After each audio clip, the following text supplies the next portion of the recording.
Welcome back to BLOCKTV, and you're watching BTC Brawl, covering the trading contest of the year, hosted by crypto exchange Bybit. There are over 7,500 participants, including 136 teams across 4 divisions from all over the world, battling for a 50 Bitcoin prize. Participants don't only include the average trader. Some of the biggest names in crypto are signed up, including Sunny Decree, Ugly Old Goat, Crypto, amongst others, of course. The rules are simple. The competition will take place from November 28th through to December 13th. Players must have at least 0.05 Bitcoin in their account. Individual traders are judged and ranked by their profit and loss percentage. The exact equation is on the screen now. The winning team is decided by averaging out the P&L of the top 10 traders of each team. Now, because Bybit is a perpetual trading platform, traders can trade on up to 100 times leverage. That means big risks, but also big rewards. Players can see their fortune made in one trade, but also their positions get wrecked in the blink of an eye. With us is BLOCKTV's Yona Hockhauser, and as the color commentator of the event, he's going to break things down with some stats. Thank you, Iran. Now, Day 4 has brought some major moves in the Bitcoin Brawl competition. The Moo Boys are in first place in overall team rankings and first in English division, ahead of second place Sunny Decree and Spicy Bunch. Now, when looking at their team performance, it's easy to see why. They are led by #1 trader in the competition, Baze Alpha, who has a whopping 716.31 P&L. I mean, he's turned 0.0513 Bitcoin into 0.4191 Bitcoin. The rest of the top 5 of the team all have over 100 P&L. The Moon Boys sure are living up to their name so far. Taking a look at the Korean division, YouTuber Bitjin is #1 with 106 P&L. That's more than double second place NN Korea. They are led by T22 T42T. You gotta work on your name, man. He's in 3rd place in the individual rankings with 280.32 P&L. He's helped out by teammate Chulong, and team leader Bitjin is doing his part with 105.52. Now, the Japanese division is once again the weakest performing, with only one team with a P&L higher than 10. That would be the 6MO Newbies Free Salon. Now, their top trader by far is Haidama, who sits in 4th place in the individual rankings and has 242.05 P&L for his team. He's the only team member with a P&L above 100. Come on, guys, you gotta help him out. Now, the Chinese division is led by the Enthusiastic Citizen, as translated by Google, with 105.9 P&L. That's 20 points ahead of the second place team. They're led by 133, who is second overall trader in the entire competition with a massive P&L of 647.88. Now, MacroQuant is the only other trader on the team over 100 with a P&L of 106.28. Switching over to the individual rankings, all top 10 traders have above 200 P&L, besides 10th place BGN, who's just 5 short with 195.4. Baze Alpha and second place 133 are running away with this one, having more than double the 3rd place T22. Day 4 has seen some major movement in the brawl, and we look forward to watching as the competition continues to heat up. Back to you, Oran. Thanks, Yona. Now, Salsa Tekila, captain of Team Spicy Bunch 666, working with the motto, "In God We Trust," is joining us to talk through his competitive experience. Now, as you know, Salsa Tekila did not want to be on camera. We respect that here at BLOCKTV, but we still want to introduce him. How are you, Salsa? Hey, how are you? I'm doing great. It's good to have you on with us. So first of all, how did you even hear about this competition? It's some guys from their marketing department that contacted me and told me about the project. So at first, I wasn't sure if I was going to participate, but then I seen a lot of people starting to talk about it, and I knew it was going to be big. So I said, why not? It's a pretty big prize pool, a lot of people joining. So I thought I had to participate. Absolutely. Now I want to ask you about your background in trading, and then more specifically Bitcoin. So how are you a trader in general? How did you get into that, and how did you get into the world of Bitcoin? Yeah, so I'm a trader since early 2017, but Bitcoin itself I've been using between 2014 and 2015. That's when I discovered it. I had issues with a platform called PayPal. Well, pretty sure everybody knows about it, but yeah, they locked my account. I appealed.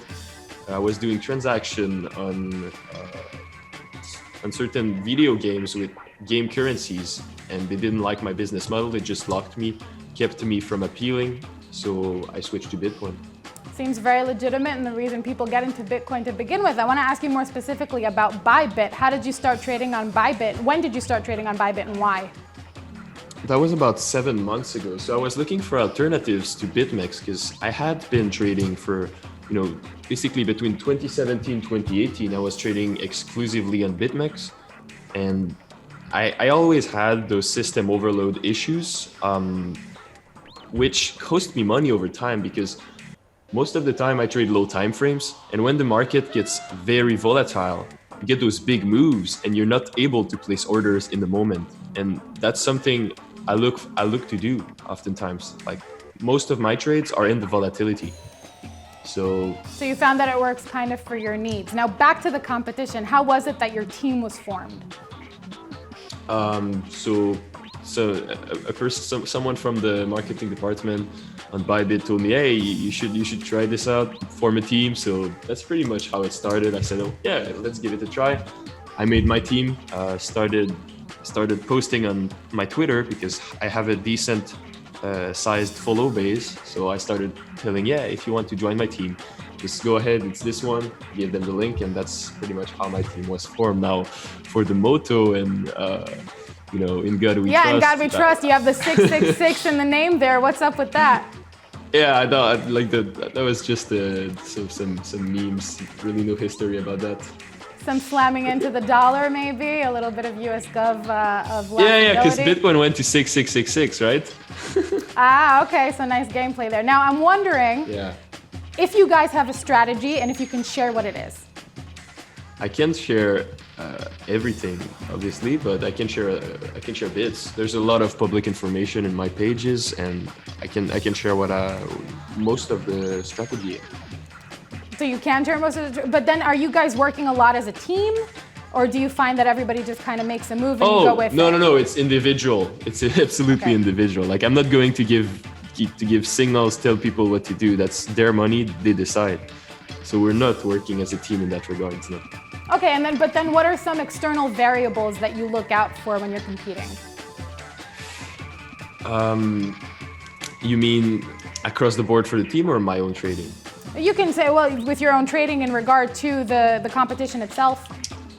Okay, yeah. So in my own trading, my strategy was to start with very high leverage and low balances. Because typically on my own trading, I mean the minimum deposit for the competition was 0.05, and if you deposit more afterwards, your initial deposit changes, which changes your ROI as well. So my strategy was to start with a very tiny balance, which is the minimum, 0.05, which is not significant compared to what I typically trade with. And then I would just use very high leverage with stop loss before maintenance margin. So that means, if I bust on one trade, well, I'm kind of wiped and I have to redeposit, which is fine by me. But if it works out, I start accumulating a big ROI for the team, and it's much easier to go and accumulate ROI. So that was kind of the strategy I had. I wanted to start with very low balance. If I lose, well, it's fine. I knew what I was risking. And if the win streak starts kicking in, I can accumulate, hundreds, maybe even 1,000% ROI. And that would have been pretty crazy for the team, but didn't pan out that way. Okay, well, what in your opinion does it take to be a good trader? I think you need to be objective and very resilient. Resilience is a great thing. When it comes to losses. When it comes to losses?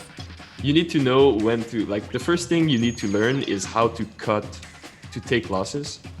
I think that's one of the most important components in a trader. Because it's a tough game, right? You come in, and a lot of people, they come in, they see the money, they see the price moving, and they're like, yeah, I want to get in every single move. I want to make big money quick, but it's not really what trading is about. If you try to do that, you'll get caught. And that's, I think, a phase that most traders begin with. But then do you see a difference between trading in real life and trading competitively like you're doing with this competition? Yeah, absolutely. I would never use such high leverage as I did in real life. It's more you know, for example, this competition alone, they don't take the P&L in consideration. They only take the percent ROI, which is basically the return relative to your starting balance. And they only take the top 10 people in each team, which means if you have a negative P&L, it doesn't matter for the team. So those components, they kind of made me biased from the beginning to trade with different risk management parameters relative to my trading balance. Absolutely. Well, I'd like to say thank you very much to Salsa Tekila for joining us. Of course, our very own Yona Hookhauser for breaking down the stats. Don't forget, guys, it is a marathon, not a sprint. I'm Aran Spitzer. Happy trading. Thank you.